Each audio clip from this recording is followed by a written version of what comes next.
The first draft of the book Revolutionary Preaching in a Secular World was written while I was a student in Spicer many years ago. And I showed it to one of my professors, a man that I really looked up to and I still hold in very high regard. A man who is truly a man of God, Dr. Colney.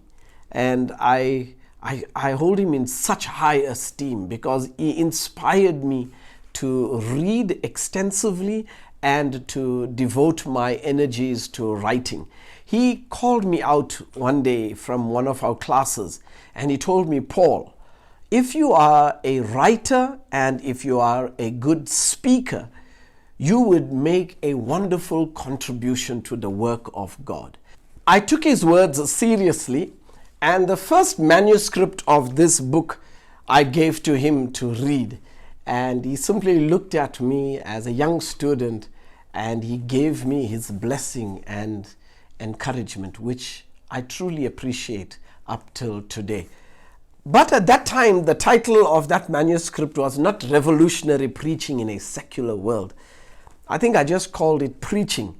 But it has evolved over a period of time. I did more research, and after preaching extensively for many years after that, that's when I decided to rewrite the book, research it, and to contextualize it in a more contemporary way.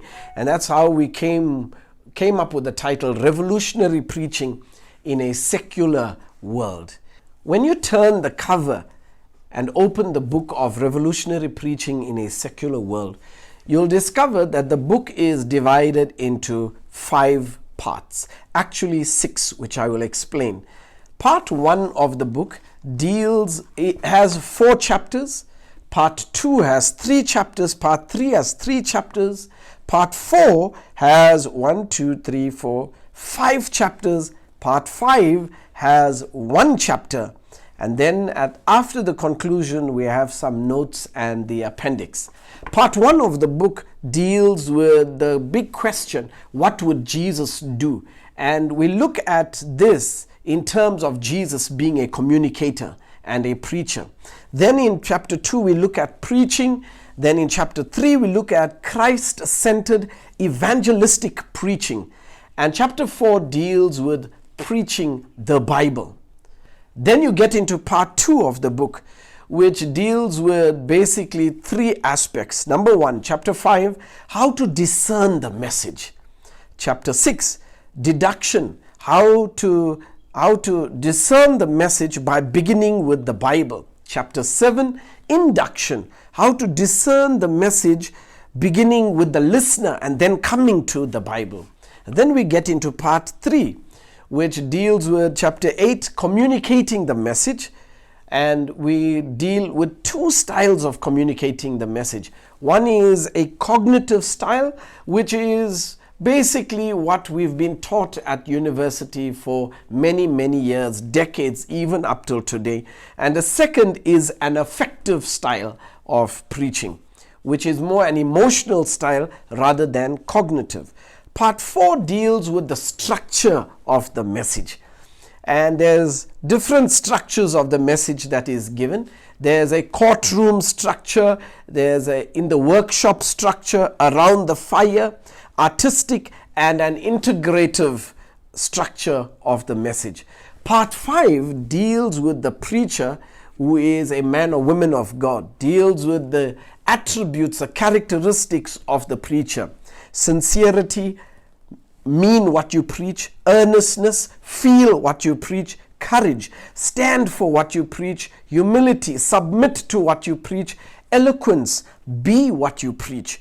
And the preacher being a man of prayer. And then after the conclusion of the book, you will read some notes, quite interesting notes that I've gathered over a period of time, which has influenced my life as a preacher. And there's 4 parts to it. The first part is advice from one preacher to another. The second part is the practice of some great preachers. The third part is what kind of a preacher are you? And the fourth part, interestingly, how to preach without conversion. When you do the program, the online program, Revolutionary Preaching in a Secular World, which you can enroll. You can enroll in and register at from the website www.resilientfaith.co.za. When you register for this program, you will be getting what students get at university. You will have the experience of sitting in the classroom, plus added 20 years of experience to it, which would make the book and the content of the program much more relevant, much more contextual, much more alive, much more real. It's not just a cold dissemination of knowledge and words, but it is a real coaching program to help you become a better preacher. That's what we all want. And I truly believe that's what God also wants. So for you as a preacher, one of the most important and best investments you can make in your calling as a preacher is to actually register for this program and build your capacity and become a better preacher.